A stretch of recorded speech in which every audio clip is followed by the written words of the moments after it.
sanidad de un ciego, un hombre ciego de nacimiento. Esa es la característica de este milagro, que este hombre nació así. Y hay una pregunta, ¿verdad? ¿Por qué nació así? ¿Por sus padres? ¿Por él? ¿Por algún tipo de maldición? Etcétera, etcétera. Estuvimos aprendiendo que había muchas razones, pero que en este caso Dios se quería glorificar. Amén. Acompáñeme al texto y vamos a seguir profundizando en él. Dice de la siguiente manera, leámoslo alternadamente, Juan 9, del verso 1 al 9. Dice así: al pasar Jesús vio a un hombre ciego de nacimiento y le...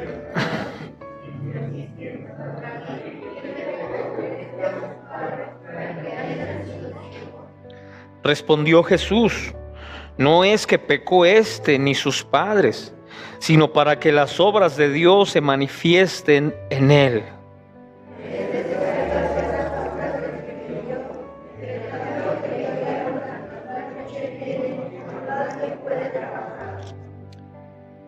Entre tanto que estoy en el mundo, luz soy del mundo.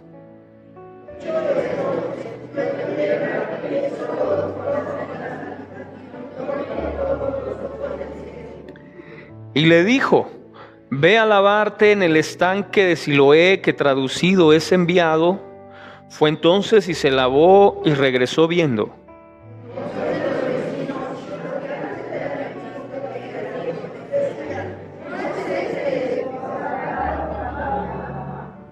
Unos decían: él es, y otros: a él se parece. Él decía: yo soy. Hasta ahí. Padre, te damos gracias por la palabra que has estado hablando, Señor, a nuestra vida ya durante semanas. Gracias, Dios, porque es lo que necesitamos en este tiempo. Necesitamos, Señor, tu ayuda. Necesitamos apoyarnos en algo verdadero. No podemos apoyarnos en los médicos, no podemos apoyarnos en el gobierno, no podemos apoyarnos en la economía, en el dinero, no podemos apoyarnos en la ciencia. Queremos apoyarnos en lo único verdadero que hay en este mundo, y eres tú, Señor. En ti apoyamos, Señor, nuestra vida, nuestra familia, en tu palabra. En el nombre de Cristo Jesús te damos gracias, Señor. Amén. Gloria a Dios. Un milagro más del Señor Jesús, como muchos tantos. San Juan, precisamente en el último verso del Evangelio de San Juan, es el que dice que si se escribieran todas las cosas que Jesús hizo,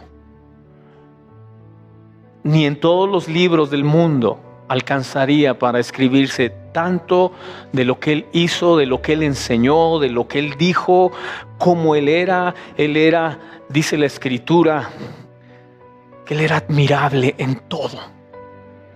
Eso dice el profeta Isaías. Y llamará su nombre admirable, consejero, Dios fuerte, príncipe de paz. Él era admirable en todo, en todo. Su nacimiento fue admirable. Sus mensajes, su vida, su comportamiento, todo lo que Él hizo fue admirable. Y hace un milagro admirable.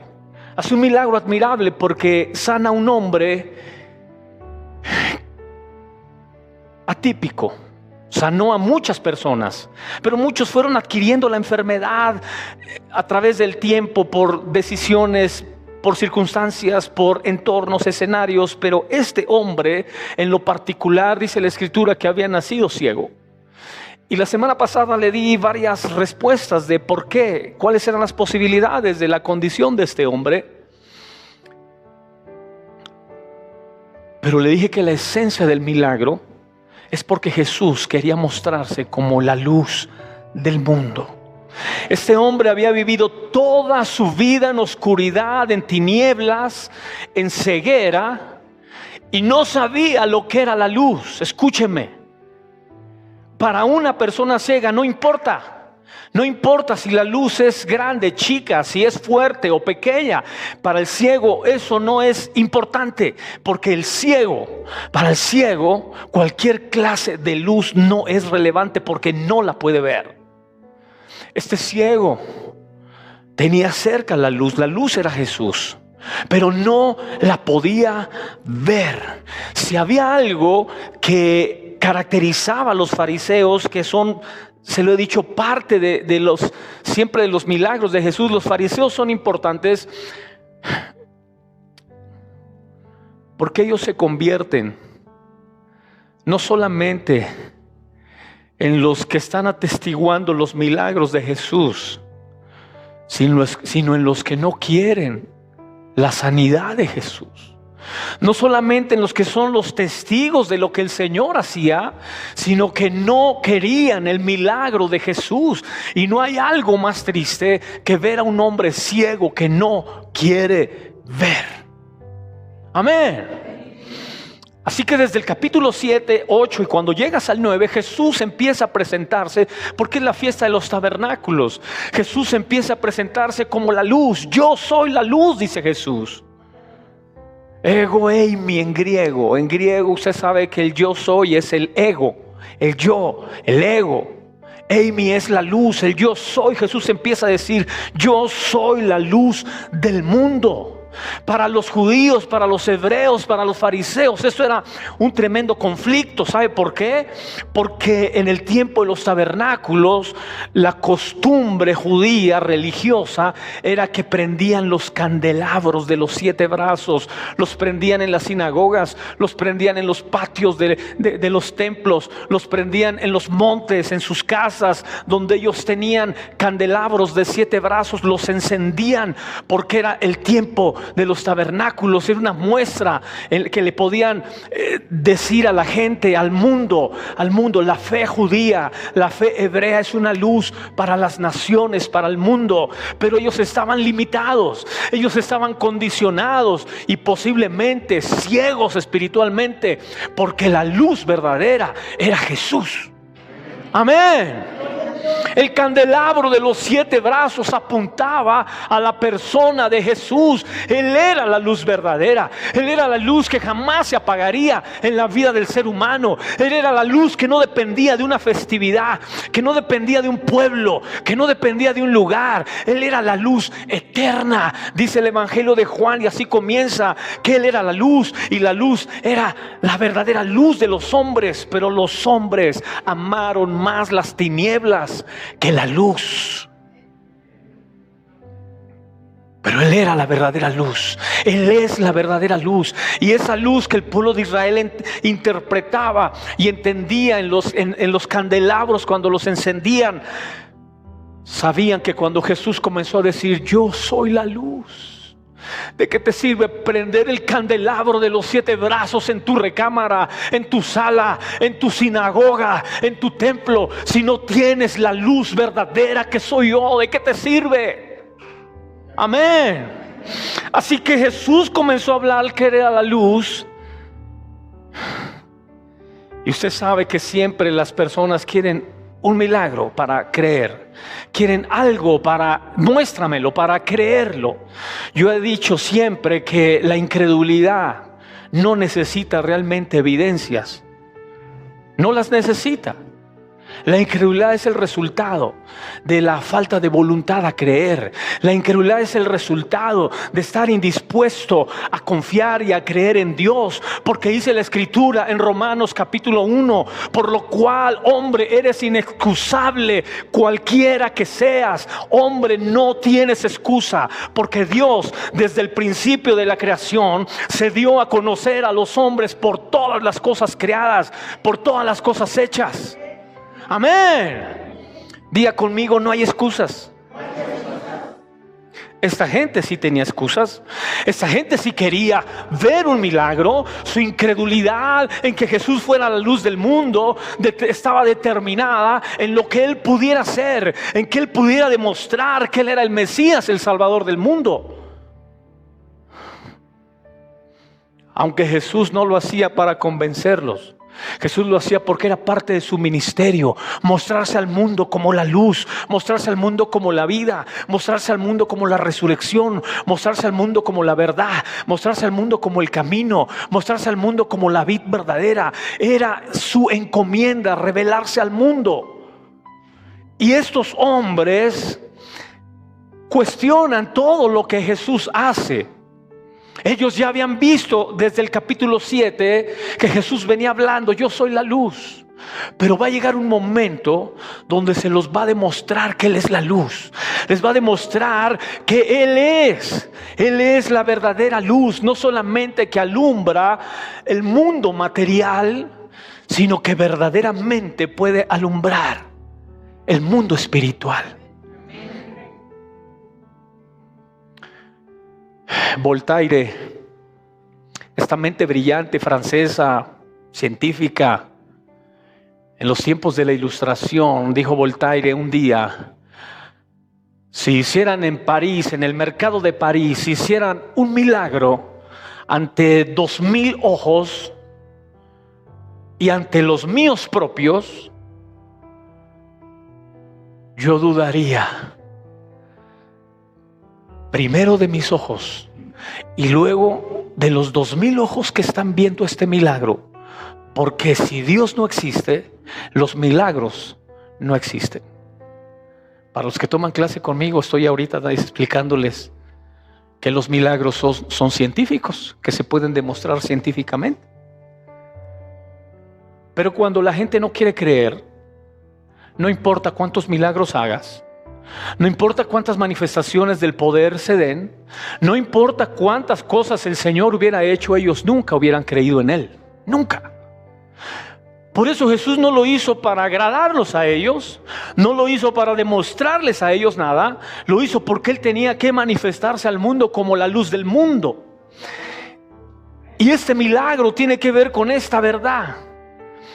Por eso el Señor Jesús, cuando lo cuestionan los discípulos y le dicen en el verso 2, ¿quién pecó? ¿Este o sus padres? Jesús no profundiza mucho en ese tema. ¿Sabes por qué? Porque no era el momento de tener debates teológicos, no era el momento de entrar en cuestionamientos y preguntas religiosas, científicas, ideológicas. No era el momento. Para los discípulos había un interés: yo quiero saber, quiero tener respuestas de la vida, quiero saber por qué suceden estas cosas.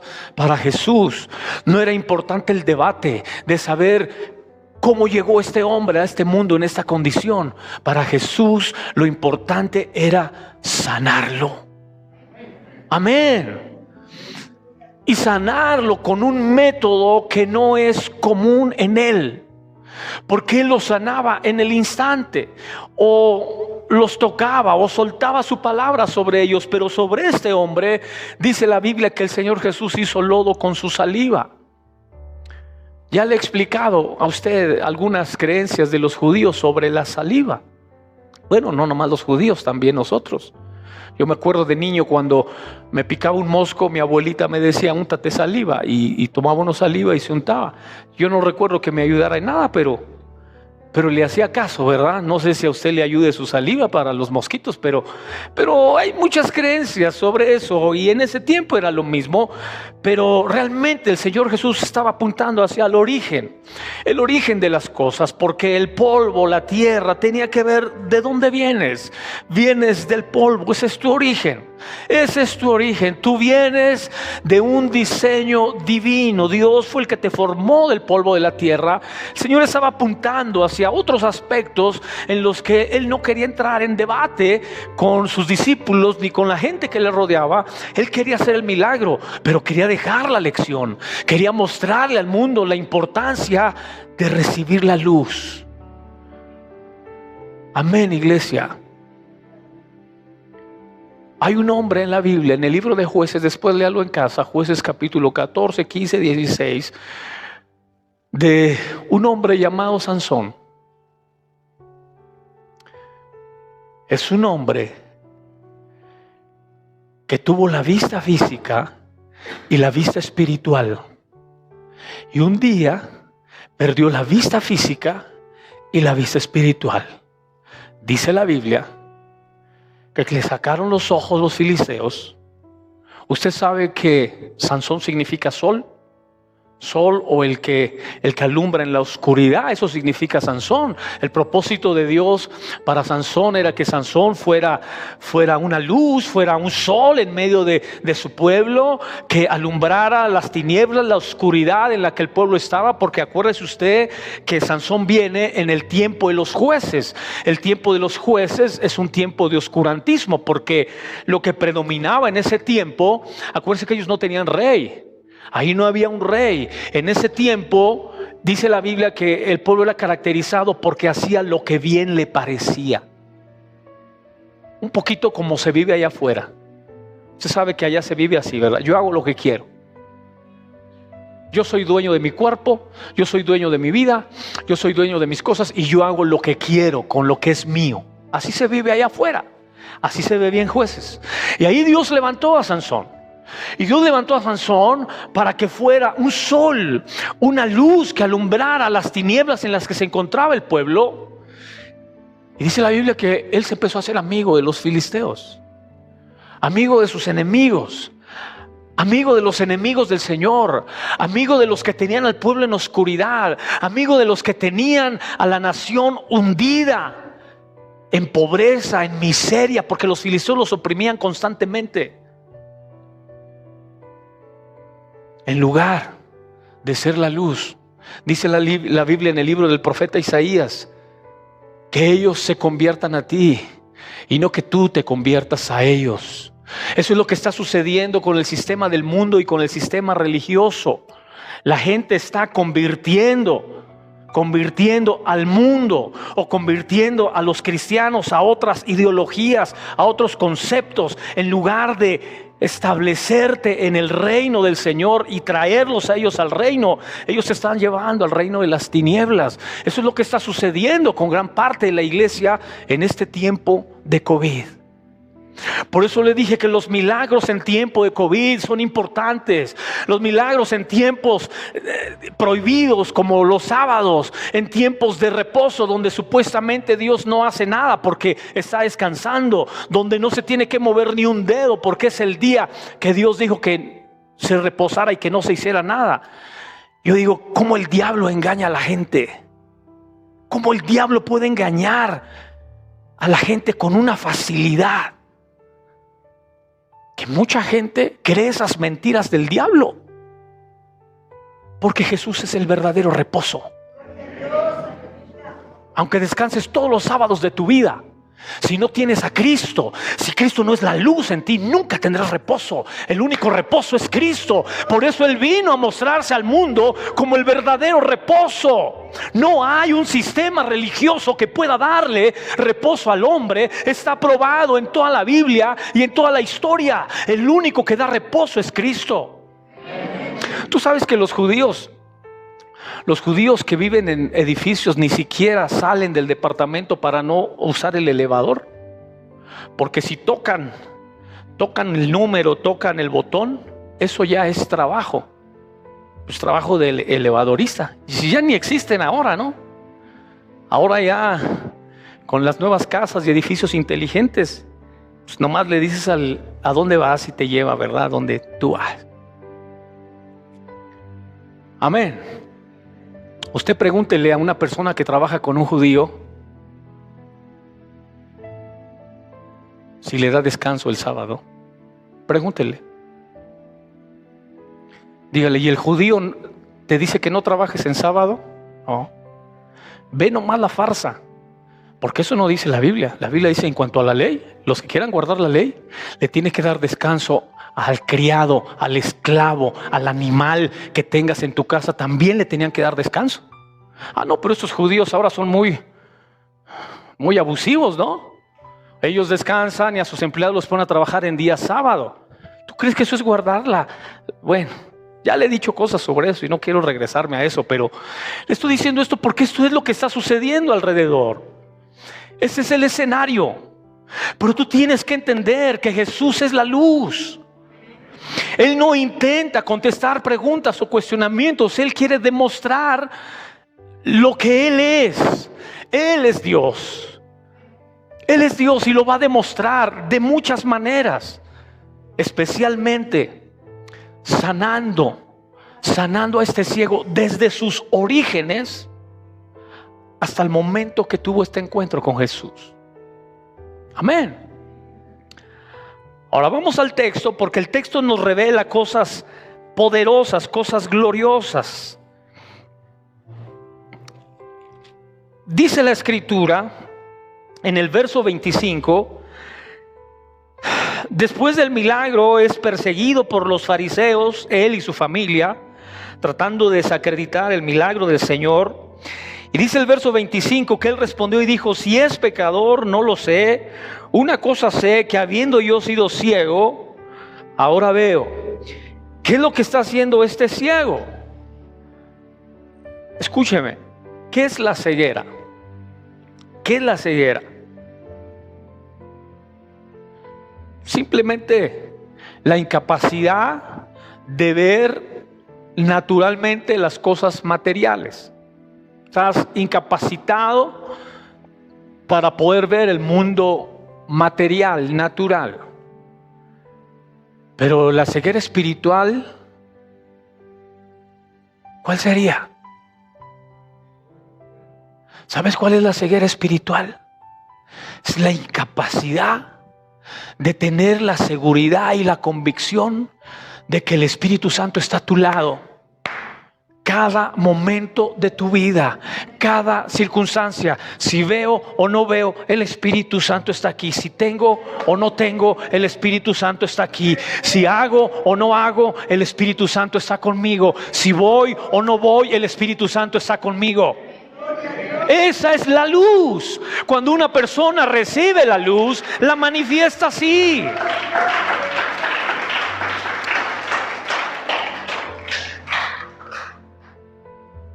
Por eso Jesús no entró en cuestionamientos, porque nunca iban a salir de ahí, porque nunca tendrían una respuesta concreta, porque nunca tendrían realmente las cosas claras. Lo que Jesús iba a hacer era demostrar su poder y su gloria como Dios, sanando todo el origen de Él. Porque las preguntas que surgen en este diálogo interminable, que es cansado, porque el fariseo te cansa de estar cuestionando y cuestionando y no creer. En el verso 9 dice que unos decían: Él es, otros: a Él se parece. Él decía: yo soy, yo soy. Y le dije que tenía que ver con los tres aspectos que Jesús sanó en este hombre: el pasado, el presente, el futuro. Esa es la verdadera luz. Esa es la verdadera luz.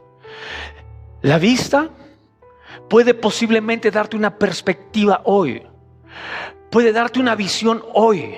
Pero yo le pregunto a usted: ¿usted sabe cómo va a estar en 10 años? ¿Dónde va a estar? ¿Con quién va a estar? ¿Con quiénes ya no va a estar? ¿Qué va a hacer? ¿Qué ya no va a hacer? ¿Usted lo sabe? Usted no lo sabe. ¿Por qué? Porque tú tienes una visión material, natural, limitada. Y lo que está aquí diciendo esta gente y las respuestas de este hombre decían: Él es el pasado, Él es el ciego limosnero, el ciego mendigo que se ponía en las calles a pedir ayuda. Él dice: Él es, claro, tiene que ver con su pasado. Y luego dice: a Él se parece su presente. Él estaba ahí, estaba demostrando y presenciando todos estos cuestionamientos. Pero cuando dicen, Él decía: yo soy, yo soy. Diga conmigo: yo soy, yo soy. Jesús le dijo a Pedro: bueno, acuérdense que antes de Pedro era Simón. Le dijo: Simón, hijo de Jonás, tú eres Simón, pero tú vas a ser llamado Pedro. Yo conozco tu futuro, Simón. Yo sé qué vas a hacer en 10, en 20, en 30 años. Lo que no conoces tú, ni tus padres, ni tus hermanos, ni tus hijos, lo sé yo. Amén. Por eso este hombre decía: yo soy, porque tenía que ver con su futuro. Le habían abierto los ojos espirituales, no solo los naturales con los que podía ver su presente, lo que podía ver a su alrededor, sino sus ojos espirituales que podían ver su futuro. Amén, iglesia. Y una vez que se te abren los ojos espirituales, una vez que puedes ver más allá de lo material y que puedes ver en el espíritu, entonces escúchame bien, lo que te sucedió, tu encuentro con Jesús, el toque de Jesús, la bendición de Jesús sobre tu vida, tu salvación, tu sanidad, su manifestación, su revelación, la vas a defender siempre. Eso fue lo que hizo este hombre. Yo no sé si era pecador, no sé quién era, no sé cómo fue. Lo único que sé es que antes yo era ciego y ahora veo. Y si hay algo que puedo defender, es no solamente que veo físicamente, sino que puedo ver un futuro glorioso que me espera ahora en Cristo. Amén. Eso es lo que le espera a usted, un futuro glorioso en el Señor.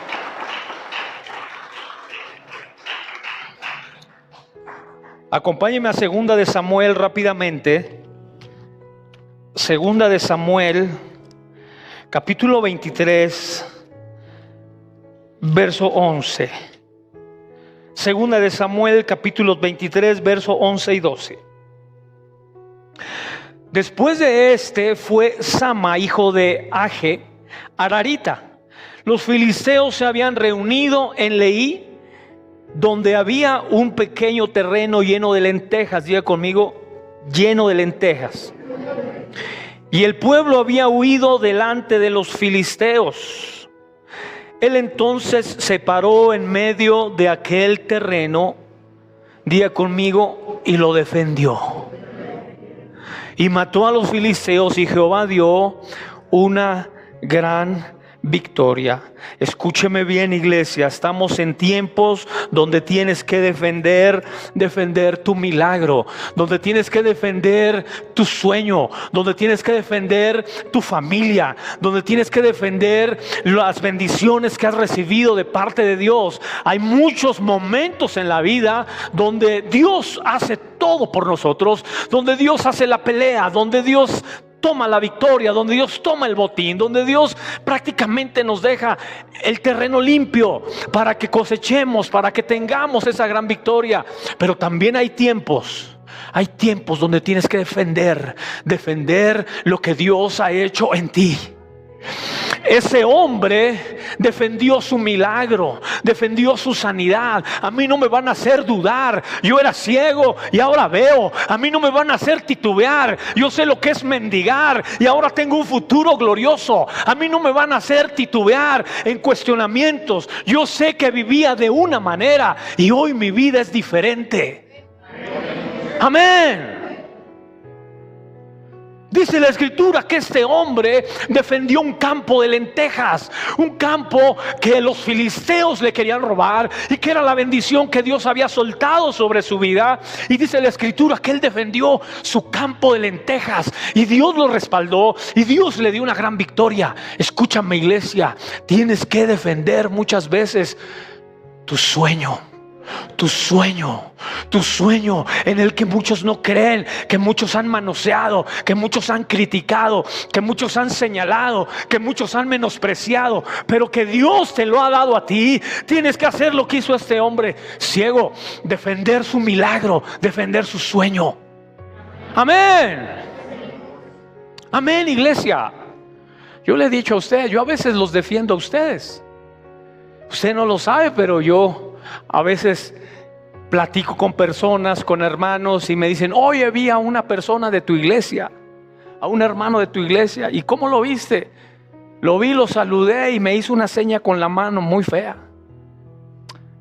¿Cómo? Sí, me hizo una seña. No, hombre, le dije: te ha de haber dicho Dios te bendiga. No, que me hizo una seña bien fea.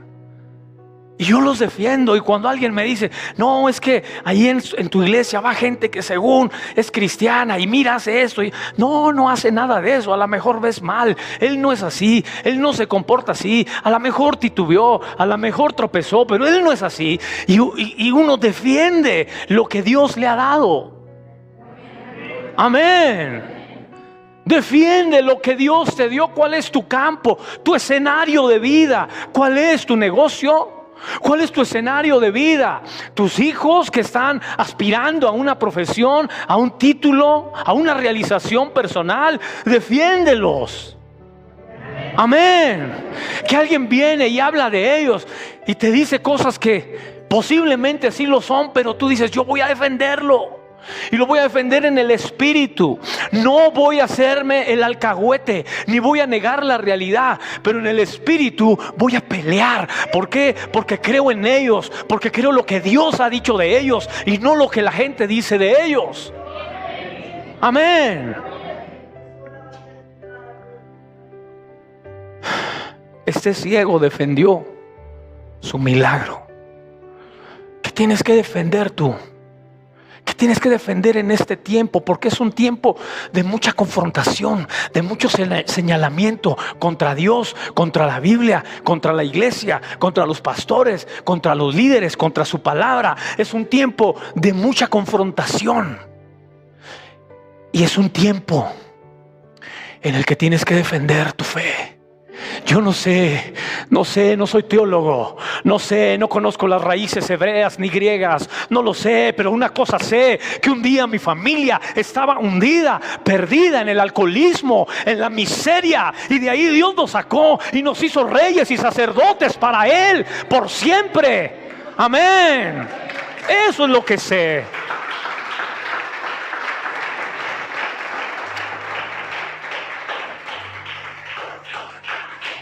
A veces el diablo usa personas como a los filisteos para hacerte dudar de tu fe, de tus convicciones, de tus principios, de tu milagro, de tu sueño, de tus creencias. ¿Y eso que eres cristiano?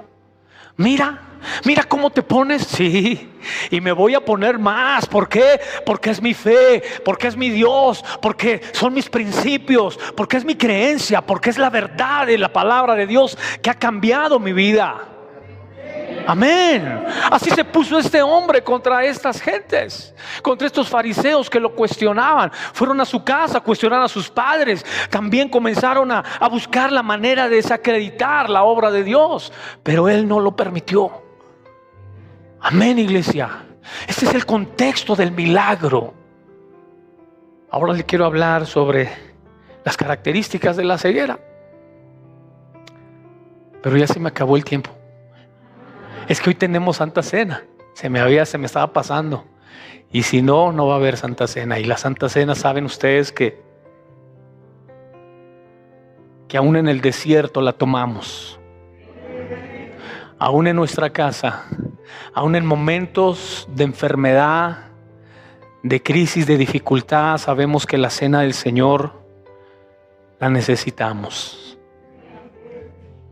Amén. No sé si se acuerda Marlene, aquí está.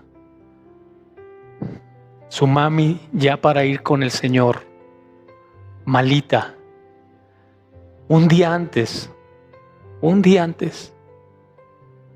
o fue en el transcurso de esa noche, de esa madrugada, nos reunimos ahí en su cama, con el oxígeno, con lo que necesitaba para ese momento. Nos reunimos y ahí tomamos la cena del Señor. Ahí la tomamos. Y no hay nada que deba limitar o impedir que participemos de la mesa del Señor, porque yo le he dicho a usted, si hay algo que el enemigo no quiere, es que participes de la mesa. Y se lo he dicho muchas veces, puede faltar cualquier día del mes o todo el mes si quiere, pero a la Santa Cena no falte, porque es ahí donde se renueva el pacto, la renovación del pacto. Dios hizo un pacto con nosotros. Dios pactó con